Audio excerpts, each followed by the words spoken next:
Swastiastu. Kami dari kelompok 3 akan mempresentasikan materi teori-teori masuknya Hindu ke Indonesia.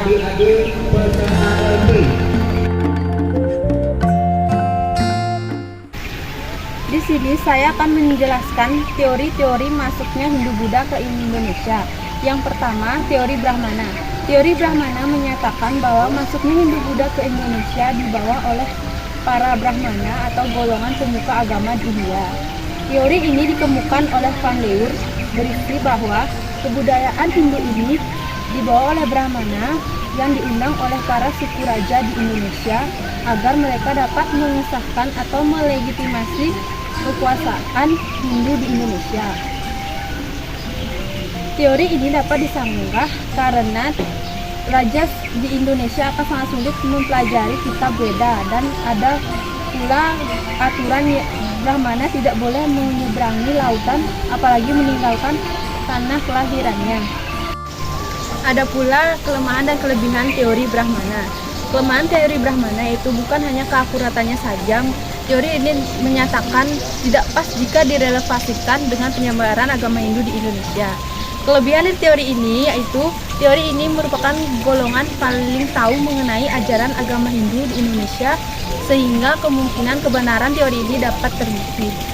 Yang kedua, ada teori kesatria, di mana teori ini mengatakan bahwa kedatangan agama Hindu ke Indonesia dilangsungkan oleh para kesatria, yakni para golongan bangsawan dan prajurit perang.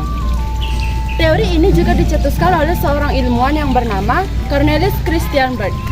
Menurutnya, agama Hindu disebarkan oleh para kesatria atau golongan prajurit yang dulunya memegang kekuasaan di India. Teori masuknya kesatria berawal dari Cornelis Christian Bert beranggapan bahwa para kesatria dari India datang ke Indonesia setelah mengalami kekalahan akibat peperangan di India. Teori kesatria ini juga memiliki kelebihan dan kelemahan. Kelebihannya di antara lain yaitu yang pertama, para kesatria yang melarikan diri kemudian mendiami wilayah Indonesia. Yang kedua, mampu mendirikan komunitas hingga berkembang menjadi sebuah kerajaan. Adapun kekurangannya yaitu yang pertama, ketidakmungkinan seorang pelarian mendapat kepercayaan atau kedudukan sebagai raja. Yang kedua, para kesatria tidak mengerti agama dan hanya mengurusi pemerintahan. Teori kesatria disebut teori yang lemah karena tidak ada bukti kolonialisasi antara Indonesia dengan India.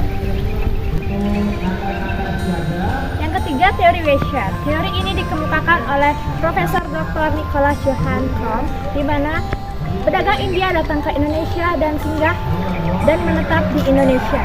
Mereka lah yang mengajarkan Indonesia tentang teori singgahnya mereka.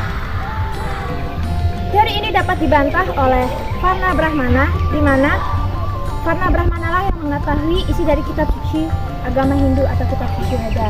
Dikarenakan kitab suci agama Hindu memakai bahasa Sanskerta, bukan bahasa sehari-hari. Yang keempat adalah teori Sudra. Teori Sudra dikemukakan oleh Van Weber yang berisikan bahwa agama Hindu dibawa oleh orang buangan yang berasal dari India ke Nusantara. Teori ini lemah dikarenakan pada dasarnya kebudayaan agama Hindu bukanlah hak milik dan warna bagi mereka, sebab agama Hindu terlalu tinggi untuk mereka. Yang kelima adalah teori arus balik, di mana teori ini bukan hanya dari orang asing masyarakat mengetahui tentang ini, tapi juga mencari sendiri, dan setelah lulus mereka kembali ke negara asalnya dan berbagi ilmu.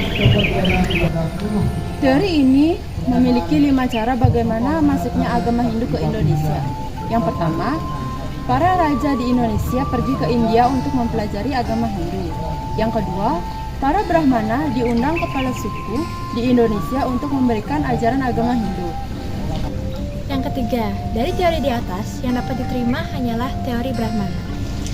Yang keempat, agama Hindu dapat dimonopoli oleh kaum Brahmana karena mereka lah yang memiliki banyaknya acara. Oleh karena itu, hanya kaum Brahmana yang dapat menyebarkan agama Hindu. Dan yang terakhir, prasasti yang ditemukan di Indonesia berbahasa Sanskerta yang merupakan bahasa kitab suci dan upacara keagamaan, bukan bahasa sehari-hari sehingga hanya dimengerti oleh kaum Brahmanan.